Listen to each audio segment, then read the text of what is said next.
الصلاة خير من النوم. اعوذ باللہ من الشیطان الرجیم. بسم اللہ الرحمن الرحیم. السلام علیکم ورحمۃ اللہ وبرکاتہ. میرے عزیز بچوں، آج کا جو ہمارا موضوع ہے یہ بچیوں کے بارے میں ہے. جب انہیں ڈیٹ وغیرہ آ جائے تو وہ روزے کی حالت میں کیا کریں. تو ان سارے مسائل کو آج میں آپ کی خدمت میں بیان کروں گا. میرے آقا کریم تو جہاں صلی اللہ علیہ وآلہ وسلم نے ارشاد فرمایا، اللہ تعالی حق بات کو بیان کرنے سے حیا نہیں کرتے. تو میری بچیوں، یہ ڈیٹ کے حوالے سے بھی کچھ ایسی باتیں آتی ہیں جو بظاہر حیا کے خلاف ہو، لیکن یہ علم کی ایک بات ہے. سیکھنے اور سکھانے میں اگر حیا کریں گے تو ساری زندگی انسان جاھل ہی رہے گا. اور یہ ڈیٹ وغیرہ کے مسائل جاننا اس لیے ضروری ہے کہ اگر صحیح پتہ ہی نہیں ہوگا کہ اگر یہ آتے ہیں نہیں آتے تو روزہ رکھتے ہیں یا نہیں رکھتے، یا روزے کی حالت میں ہم کیا کریں. میرے بچوں، اسلام میں جہاں ہر ایک کو آزادی دی گئی ہے وہاں وہ آزادی اتنی لمٹس بھی رکھتی ہے کہ دوسرے کی آزادی میں خلل اندازی بالکل نہ ہو. اسلام نے ہر ایک کے حقوق بھی رکھے ہیں اور فرائض بھی رکھے ہیں. یعنی شتر بے مہار کی طرح ایسی آزادی بھی نہیں ہے کہ آپ اپنے جانور کو کھول دیں کہ وہ جس کو چاہے ٹکرے مارتا پھرے.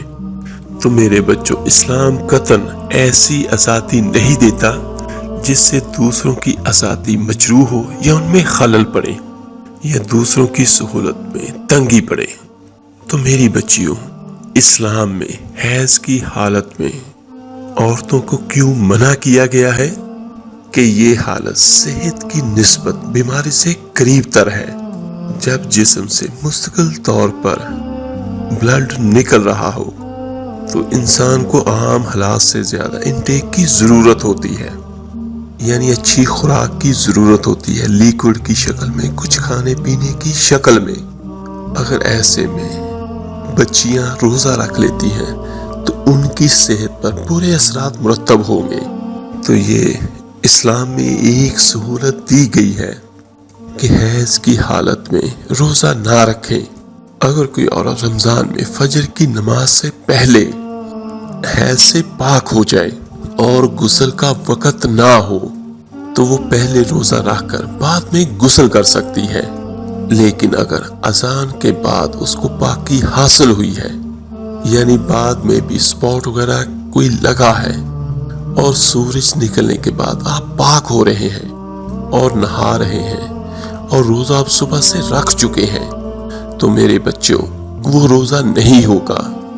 حضرت ابو بکر بن عبد الرحمن رضی اللہ تعالی عنہ سے روایت ہے کہ میں اپنے والد کے ساتھ حضرت عائشہ رضی اللہ تعالی عنہا کے پاس حاضر ہوا تو ہمارے سوال کے جواب میں حضرت عائشہ نے فرمایا، میں گواہی دیتی ہوں کہ آقا دو جہاں صلی اللہ علیہ وآلہ وسلم احتلام کی وجہ سے نہیں بلکہ جماع کی وجہ سے حالت جنابت میں صبح کرتے، پھر غسل کیے بغیر روزہ رکھتے.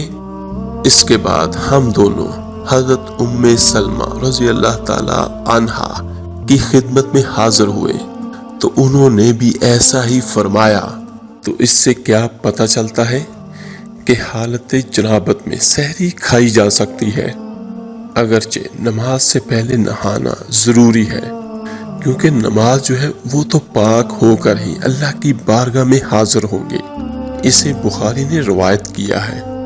اور کپڑے پر اگر حیض کے خون کا داغ لگ جاتا ہے تو اتنی ہی صرف جگہ کو دھو کر اس پر نماز بھی ادا کر سکتے ہیں. مثلا جائے نماز کو لگ گیا یا کسی چادر کسی کپڑے پر لگ جاتا ہے، یا جو بھی آپ نے کپڑے پہنے ہوئے ہیں ان کپڑوں پہ لگ گیا تو صرف اسی داغ کو اتنی جگہ سے دھو لیا اور باقی کپڑے کو ویسے ہی پہن کر نماز پڑھی جا سکتی ہے، خواہ اس میں پسینہ ہی کیوں نہ ہو. حالت حیض کا حضرت عائشہ رضی اللہ تعالی عنہا فرماتی ہیں، جب ہم میں سے کسی کے کپڑے حیض کے خون سے آلودہ ہو جاتے تو غسل کے بعد ہم خون کو کپڑے سے خرش ڈالتی اور پھر وہ جگہ پانی سے دھو ڈالتی اور سارے کپڑے پر پانی چھڑک کر اس پہ نماز پڑھ لیتی۔ بعض اوقات کلوٹنگ بھی ہوتی ہے تو اس کو کھرچنے کی بات کی گئی ہے، اور صرف کھرچنا کافی نہیں ہوتا بلکہ اس کو دھونا ضروری ہے۔ جب سپاٹ والی جگہ دھل جائے، داغ اتر جائے اور کپڑا صاف ہو جائے تو باقی کپڑے پر پانی چھڑکا جائے۔ پانی کس لیے چھڑکنا کہ اس کو فریش کیا جائے، جیسے کپڑوں کو استری کرتے وقت پانی چھڑکا جاتا ہے اور اس میں نماز پڑھ لی جائے۔ لیکن اگر پانی اتنا نہ ہو کہ باقی کپڑے پر چھڑکا جائے، کوئی بات نہیں، آپ صرف نجاست والی جگہ کو دھو کر اور باقی کپڑے پہن کر نماز پڑھ سکتے ہیں۔ اسے بخاری نے روایت فرمایا ہے۔ اور حائضہ کے لیے مسجد میں ٹھہرنا جائز نہیں، لیکن مسجد سے گزر سکتی ہے۔ اور بہت سارے بچیوں کے ذہنوں میں یہ ہے کہ حالت حیض میں جائے نماز کو ہاتھ لگانا، جائے نماز پر بیٹھنا اور اللہ کا ذکر کرنا، ذکر و تسبیح کرنا اور دعا کرنا جائز ہے یا نہیں ہے، کہ بعض اوقات لوگ تسبیح نہیں اٹھاتے یا جائے نماز نہیں اٹھاتے، تو یہ بات درست نہیں ہے۔ اما عائشہ رضی اللہ تعالی عنہا سے روایت ہے کہ اللہ کے رسول صلی اللہ علیہ وآلہ وسلم نے مجھے مسجد میں جائے نماز لانے کا حکم دیا، یعنی کہ جائے نماز لے کر مسجد آ جاؤ۔ تو میں نے عرض کیا، یا رسول اللہ صلی اللہ علیہ وآلہ وسلم، میں تو حالت حیض میں ہوں۔ تو میرے آقا دو جہاں نے ارشاد فرمایا کہ حیض تمہارے ہاتھ میں تو نہیں ہے، اسے مسلم نے روایت کیا ہے۔ تو میری بچیوں، اس سے کیا پتہ چلتا ہے کہ بوقت ضرورت تھوڑی دیر کے لیے مسجد میں آ سکتے ہیں، اگر کوئی چیز دینی ہو تو دے بھی سکتے ہیں، یا کوئی چیز لینی ہو تو لے بھی سکتے ہیں، اس سے کوئی فرق نہیں پڑتا۔ حضرت ام عطیہ رضی اللہ تعالی عنہا سے روایت ہے کہ رسول اللہ صلی اللہ علیہ وآلہ وسلم نے حکم دیا کہ دونوں عیدوں کے دن ہم حیض والی اور پردہ نشین تمام عورتوں کو عید گاہ لائیں تاکہ وہ مسلمانوں کے ساتھ نماز اور دعا میں شرکت کر سکیں۔ البتہ حیض والی عورتیں نماز نہ پڑھیں، اس سے بخاری اور مسلم نے روایت کیا ہے۔ تو اس سے کیا پتہ چلتا ہے کہ پیچھے ایک طرف بیٹھ جانا جہاں نماز نہ ہوتی ہو، کیونکہ بسا اوقات مسجد کے کچھ حصے ایسے ہوتے ہیں جو صرف عید کے دن ہی استعمال ہوتے ہیں یا کسی بڑی گیدرنگ کے موقع پر، تو ایسے میں ایک کونے میں بیٹھ جانا حرج نہیں ہے، لیکن مصلی والی جگہ پہ بیٹھنا درست نہیں۔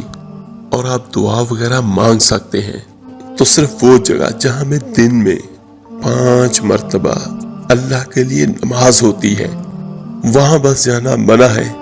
باقی پوری بلڈنگ میں، پوری جگہ پہ جانا پھرنا بالکل درست ہے۔ اور عید کے موقع پر نماز کے لیے سب کو نکلنے کا حکم دیا گیا، جس میں حیض والی اور پردہ نشین عورتوں کو بھی کہا گیا کہ نکلیں، کہ جو کبھی بھی نہیں نکلتی وہ بھی نکلیں تاکہ مسلمانوں کے ساتھ نماز یا دعا میں شرکت کریں۔ البتہ حیض والی عورتیں نماز نہ پڑھیں۔ تو اس سے کیا پتہ چلتا ہے کہ عیدگاہ تک جانا اور وہاں پہ بیٹھنا اور دعا میں شریک ہونا ایسی عورتوں کے لیے جائز ہے۔ حیض کا خون نہ لگے تو حیضہ کے کپڑے پاک رہتے ہیں، جنہیں دھوئے بغیر نماز پڑھی جا سکتی ہے۔ حیضہ کا دوپٹہ اور چادر اوڑھ کر دوسری عورت نماز پڑھ سکتی ہے۔ حضرت میمونہ رضی اللہ تعالی عنہا فرماتی ہے، رسول اللہ صلی اللہ علیہ وآلہ وسلم جس چادر میں نماز پڑھتے اس چادر کا ایک حصہ مجھ پر اور ایک حصہ آپ پر ہوتا اور میں حالت حیض میں ہوتی۔ اسے بخاری اور مسلم نے روایت کیا ہے، یعنی ایک ہی چادر شیئر کرتے تھے۔ اور اس وقت جب حضرت میمونہ رضی اللہ تعالی عنہا حیض کی حالت میں ہوتی تو اس سے کیا پتہ چلتا ہے؟ ایسا کپڑا جو کسی حیضہ عورت کا ہو اس میں نماز ادا کر سکتے ہیں۔ اور میری بچیوں، حیض اور نفاس کا خون شروع ہونے سے روزہ ٹوٹ جاتا ہے، اور میرے بچوں روزے کی قضا ہے لیکن نماز کی قضا نہیں ہے۔ حضرت ابو سعید خدری کہتے ہیں آقا دو جہاں صلی اللہ علیہ وآلہ وسلم نے فرمایا عورت جب حائضہ ہو جاتی ہے تو نہ نماز پڑھ سکتی ہے نہ روزہ رکھ سکتی ہے، اور عورتوں کے دین میں کمی کی یہی وجہ ہے۔ اسے بخاری نے روایت کیا ہے۔ بعض اوقات مسنون اور شرعی احکام بسا اوقات رائے کے برعکس ہوتے ہیں، لیکن ہم مسلمانوں پر ان احکام کی پیروی کرنا لازم ہوتا ہے۔ انہی احکام میں ایک یہ بھی ہے کہ حائضہ عورت روزوں کی قضا تو دے لیکن نماز کی قضا نہ دے، اور بعض لوگوں کے ذہن میں یہ خیال ہوتا ہے اگر روزہ 12 بجے کے بعد ٹوٹا ہے تو وہ روزہ مکمل کر لیا جائے۔ میرے بچوں، اگر صرف چند منٹ پہلے ہی ٹوٹا ہے، جیسے 5 یا 10 منٹ پہلے، تو اس کی بھی قضا آپ کو دینی ہوگی۔ ہاں، جو آپ سارا دن روزے سے رہی ہیں تو اس کا اجر اللہ کریم ضرور عطا فرمائے گا، اور اگر ایک مرتبہ روزہ آپ کا ختم ہو گیا حیض کی وجہ سے تو پھر آپ کیا کر سکتے ہیں کہ آپ کھا پی بھی سکتے ہیں، کیونکہ اس میں روزہ رکھنے کی کوئی حاجت نہیں ہے، آپ کا روزہ تو ختم ہو گیا۔ تو میرے بچوں، اس کے بارے میں حیض جب پیے تو علماء کرام فرماتے ہیں چاہے حیض صبح میں آنے شروع ہوں، دوپہر میں ہوں، یا پھر افطاری سے 5 منٹ قبل آنا شروع ہوں، یعنی اگر حیض 5 منٹ پہلے بھی آنا شروع ہو گیا تو اس عورت کا روزہ ٹوٹ جائے گا۔ اس عورت کو رمضان کے روزے گزر جانے کے بعد قضا کرنی لازمی ہے، یعنی روزہ اسی وقت ٹوٹ جائے گا جب بھی حیض آنا شروع ہو گیا۔ اور میرے بچوں، اکثر ہماری اسلامی بہنوں میں یہ غلط فہمی اکثر پائی جاتی ہے کہ اگر 12 بجے سے پہلے آتے ہیں تو پھر روزہ ٹوٹ جائے گا، اور اگر 12 بجے کے بعد آئے تو روزہ نہیں ٹوٹے گا۔ میرے بچوں، یہ بہت بڑی غلط فہمی ہے، اس کو دور کر لیں، یعنی جب بھی حیض آنا شروع ہوئے تو روزہ ٹوٹ گیا۔